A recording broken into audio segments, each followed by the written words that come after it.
Hello everyone, welcome back to my channel and also welcome to the series that is recipe. So it is day 5 আর আজকে যে আমি রেসিপিটা দেখাবো সেটা হচ্ছে বেঙ্গলি স্টাইলের চাউমিন। এই চাউমিনটা আমি বলছি এটার পেছনে একটা গল্প আছে। আমি ছোটবেলায় একবার টিফিনের সময় দিদাকে বলছিলাম যে হ্যাঁ স্কুলের টিফিনে রোজ এক ঠিক আছে আমাকে চাউমিন বানিয়ে দাও। তারপরে দিদা আমাকে এরকম টাইপ অফ চাউমিন একদিন আমাকে বানিয়ে দিয়েছিল।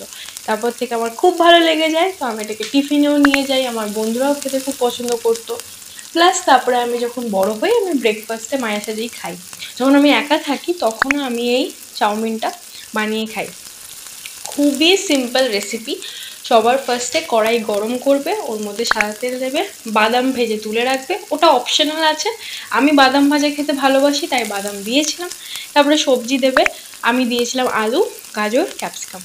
ভালো করে নেড়ে নিলে তারপরে সেদ্ধ করা যে চাউমিনটা সেটা দিয়ে দিলে, আর নুন আর হলুদ আর চিনি এই তিনটে তো মাস্টই, এটা তো দিতেই হবে। ভালো করে নেড়ে চেড়ে নিয়ে বাদাম দিয়ে দিলে আর সার্ভ করার আগে নুন মিষ্টিটা চেক করে নাও, বাস তাহলেই হয়ে গেল। আজকের জন্য আসি, tata. Do subscribe my channel.